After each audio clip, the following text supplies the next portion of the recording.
All right. Thank you guys for that half-hearted applause. That was very nice of you. I could really feel the energy. I get it though, because she said Joshua Giordano. That's like a man, right? And then I walked up and you're like, that's not a man. That's a little boy in a suit. That's what that is right there. No, I get it though. I get that reaction a lot from people. Like I do have a day job. I work on the strip at a casino as security because things don't make sense, right? Yeah, because I'm like 5'6", 5'7", depending on the shoes I'm wearing.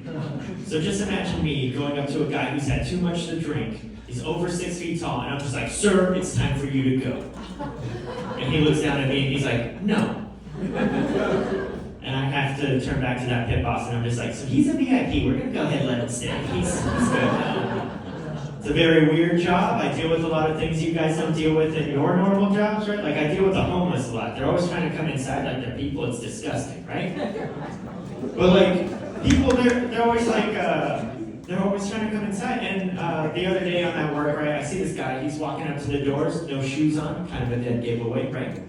So I'm just like, I'll take care of it quick and easy. So I walked up to the doors, the glass doors. He sees me. He walks up to the door anyway, opens the door just enough so his face sticks in, and he just goes, bitch ass cracker, and then he walked away. Yeah.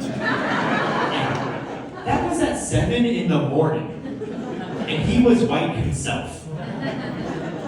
Like, I was just confused, but like, I didn't know how to take it, so I just thought, you know what, maybe he just thinks that's how we greet each other in the morning, right? And I was just grateful he didn't say white power. I was like, that's fine with me. Are you guys anyone from out of town? Only you. All right. Go ahead and cover your ears. So, like, we hate tourists, right? So, no,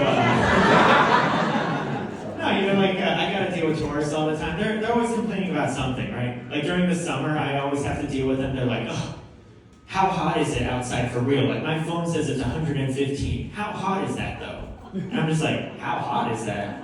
Well, I was actually in the bathroom earlier, and I saw an old man at the urinal, and he had his pants down all the way to his ankles, just bare ass out. And I said, sir, could you please pull up the pants? And he turned back and he just went, it's hot! And I went, okay, you're right. And I went to a different bathroom, right? Or like one thing too, like people are always complaining at my casino, they're always coming in, they're just like, ugh, when are things gonna get back to normal? Because like my casino, we still have plastic dividers at some of the tables, and some of our dealers have to wear masks because they're Asian, so you stop it at the source, right?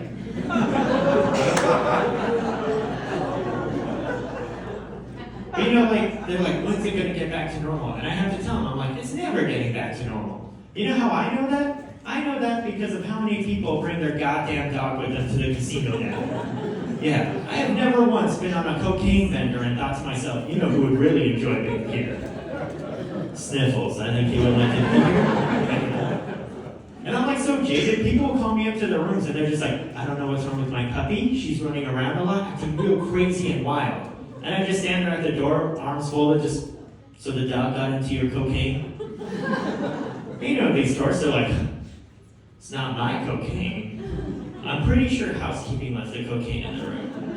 And I have to stand there and tell them, this is a 5-star hotel casino on the world-famous Las Vegas Strip.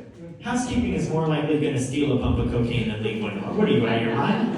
These people are thieves. I always love, every once in a while I say that, and someone's like, ugh, and I'm just like, oh, great, Raiders fan, right? You guys self-identifying, that's so weird. I was at work the other day, I was in the hotel tower, that's one of the things we have to do, just wandering around the hotel. It's early in the morning, so I'm just wandering around wanting to kill myself, just regular day.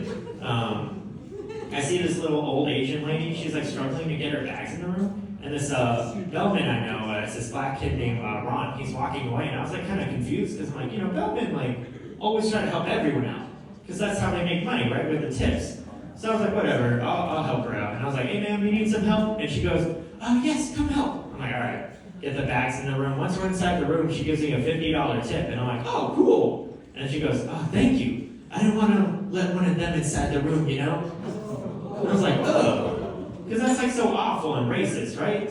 But then I just look back at the 50 in my hand and I'm like, Is there anything else you need, though? It's like, I'm also trying to make tips, it's fine. It's a very weird job. No, the other day I was helping out someone, right, where I'm just chit-chatting with them. No one ever knows where they're going. It's so just awful. But people are always asking for directions. So I'm talking to this guy, I give him directions, and then at the end of our little thing, I just said a normal thing. I said, is there anything else I can help you with? And he said, yeah, I was just wondering, if you had any dinner plans?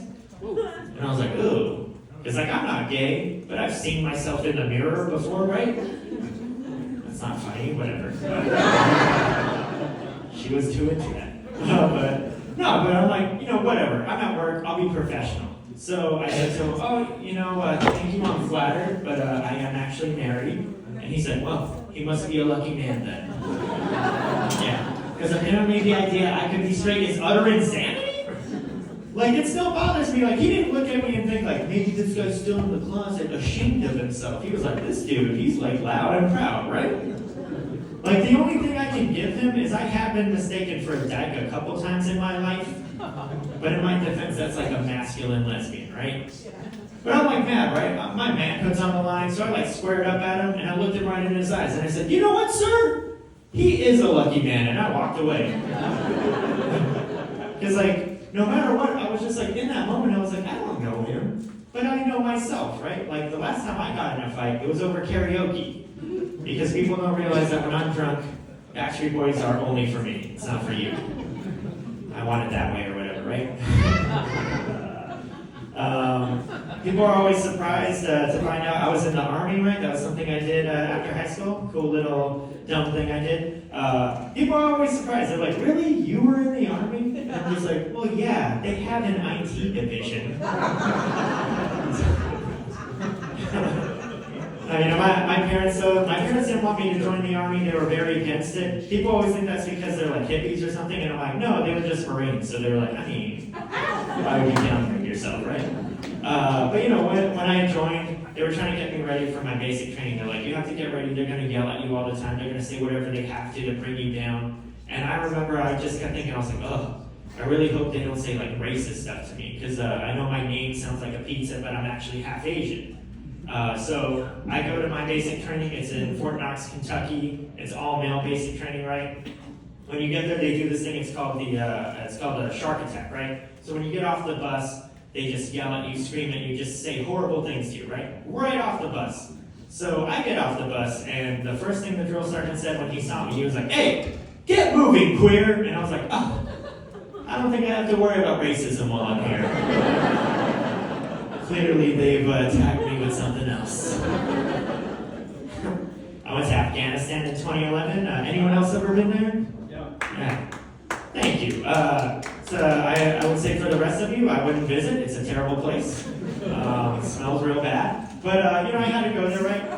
When you would go there, though, they would like give you this in-briefing, right? And they would tell you about the country, the history and stuff. And they're telling us, and we're sitting there like, whatever, right? The whole time. They're like, oh yeah, so they have opium. It grows everywhere out here. It's on the base. This is what it looks like. Don't look at it. Don't touch it. It's drugs. We're like, all right, whatever. They're like, also, we have TCNs. That's what we call them. They're third country nationals. They're locals and stuff. They work on the base. You're like, all right, whatever. And then they were telling us, they're like, so when you see these TCNs, they actually chew this thing. They keep it in their pockets. It's in like a Ziploc bag. It's a little green pellet. They're like, they're going to offer that to you. Do not chew that because it's actually drugs. And I'm like, whatever. And then one of my friends is like, well, what is it exactly? And then this lieutenant, he's like, oh, so what they do is they take like the opium and they feed it to like goats, because goats have multiple stomachs. And when the goat processes that and poops it out, they pick up that poop pellet and they chew that to get high. Yeah, and I'm just sitting there in this briefing like, why'd you tell us it was drugs?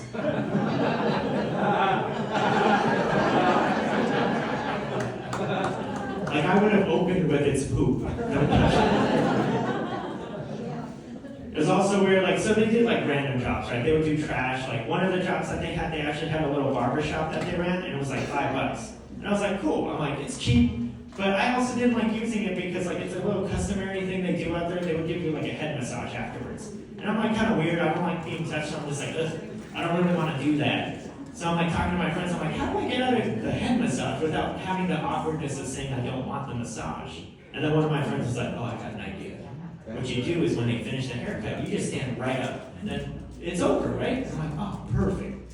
So I'm getting my haircut, I'm sitting there, they're cutting my hair, and then right when he finishes, I stand right up, and this little Afghani man, he grabs me by the shoulders and pushes me back down into the chair. And just in my ear, he goes, we're not done yet. And I was like, this is much worse. You know, obviously the rest of the time I'm there, I'm like, I'm not going to ever stand up again. I'm like, I'll just take the massage. The only bad part is like now when I'm here in America and I get a haircut, every time at the end when they take off the little gloves, they're like, all right, we're done. I just sit there like, no head massage. Lazy Americans. So my mom's a flight attendant, right? That's what she's always done. But when I was a kid, she used to do this thing for us, right? Like she would take us on like trips, just one-on-one. And one year, this is December 2000, she asked me, where do you want to go? And I was like, oh, I want to go to New York City. I've never been there, always wanted to go. She's like, all right. And you know, like a tourist, I didn't think to myself, like, what is December in New York City like, right? Because they have like winter and snow. But you know, we get there, it's snowing and stuff, but I'm just like, I'm carefree, I'm excited, so we're sightseeing and all this. At the end of the day, I wanted to go to Lower Manhattan and see like the Statue of Liberty and the World Trade Center. And my mom's like, I'm sorry, Josh, I'm just too tired. How about we just see that next time? So now, every 9/11, I like to open the day with a text to my mom that just says, I guess not. It's funny too, like a little while ago, I was talking to this girl, like she's like young, right? We're talking after a show, and then she said something to me because I said something about having kids, and she's like, kids? She's like, how old are you? And I'm like, oh, I'm 35. She's like, oh, I thought you were like my age, I'm 21. She's like, so like you remember 9/11? Yeah, and I was like, of course I remember 9/11. It was kind of a big deal. Like, I remember in school, like, every year I had to write an essay about my memories of 9/11. And every year I had to write the same essay where I said, I remember I woke up late for school that day. I'm sleeping, right? My mom comes in, she wakes me up, she's like, Josh, come out here right now, look at this. So I come out to the living room and I see it on the TV, right? Plane going into the tower. Everything has changed for me in my life. I don't know who we're at war with. I don't know what this means for me at my young age. I'm like, this is crazy. And my mom just goes, all right, get ready for school. And I'm like, get ready for school? Why would I go to school? Don't you see what's going on? And she's like, yeah, we have to show the terrorists we won't stop for them. And I like the idea that my mom thinks that the Taliban was back in Pakistan checking school attendance rosters. Saying to each other, Joshua Giordano didn't go to school today, guys. We did it. It was all worth it. Okay. Like I said, I have kids. I've got 3 kids. Anyone else have kids? Whoa, okay. So that's a weird reaction. Like, ooh, that's one way to live. I have kids. I always tell people, I'm like, if you're gonna have kids, always have a girl first. Because like I have my girl first, and girls are like intelligent and independent, and they like make you think you should have more of them, right?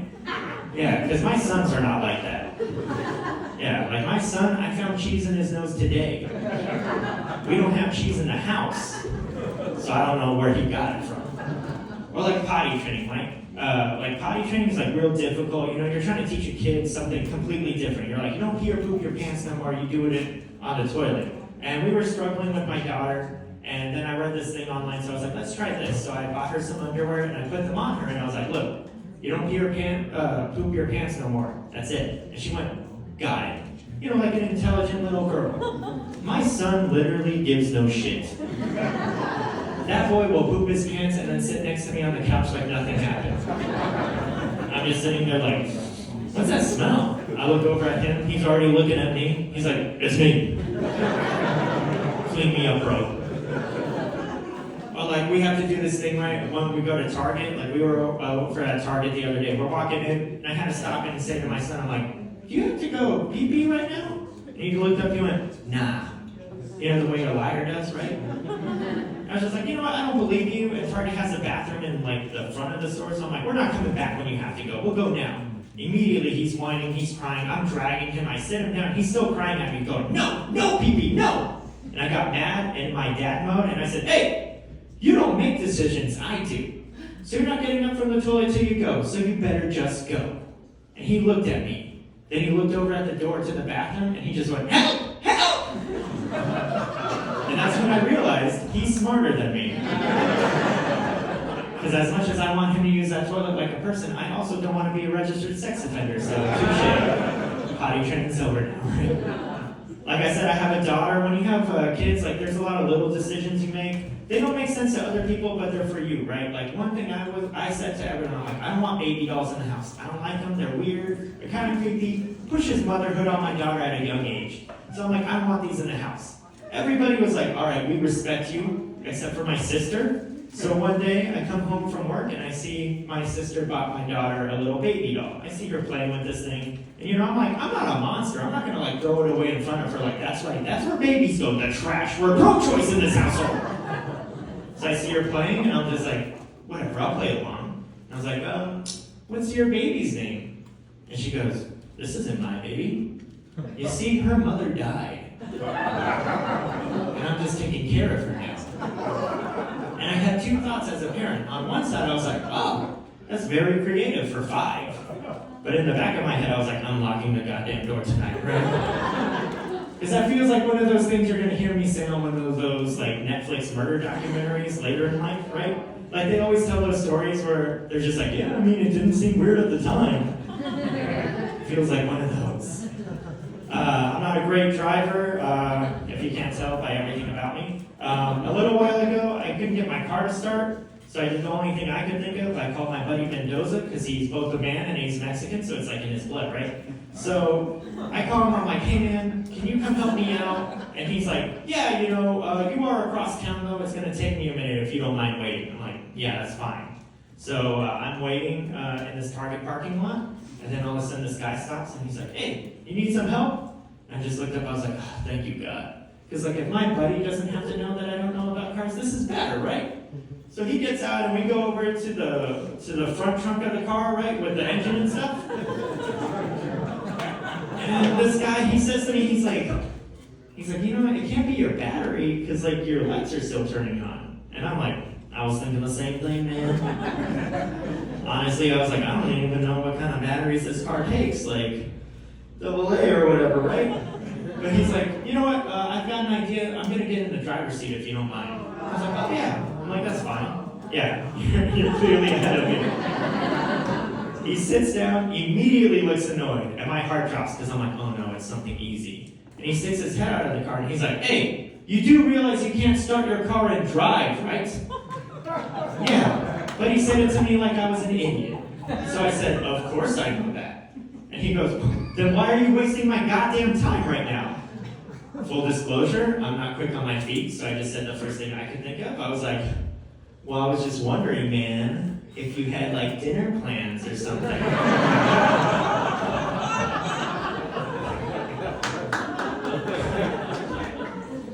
Like I said, I'm not good with cars. A little while ago, I totaled my car, which sucks because, on one hand, I gotta buy a whole new car, but on the other hand, like I said, I am half Asian, so I knew what everyone was gonna say. Because it's the same thing everyone says when they're in my car with me anyway. Like if I hit my brakes too hard, or for instance, I don't use turn signals, because it should be a surprise when I merge, right? Everyone's just like, ugh, Asian drivers are the worst. And I always think that's so awful and racist. Like, why can't I just be a bad driver because I'm a bad driver the way my mom taught me to drive, right? But I'm on the freeway out here, I'm following this guy way too closely. I'm in a rush for no reason. He hits his brakes, I can't get out of the way, I slam right into the back of him. My engine drops out, my car is just completely totaled. It rolls to a stop on the side of the freeway. I'm in utter shock, just sitting there 10 and 2 still. And this guy gets out of his car like a great American, and he just comes over and just starts screaming at me. He's like, what are you doing? I'm still at 10 and 2. I'm so sorry, I don't know what I was thinking. And then he looks in the back seat, and he sees my daughter in her car seat. And he's like, oh, you don't care about her? You don't care about your daughter's life? I was in shock. I just turned and I was like, oh, her? That's not my daughter. You see, her mother died. I'm just taking care of her now.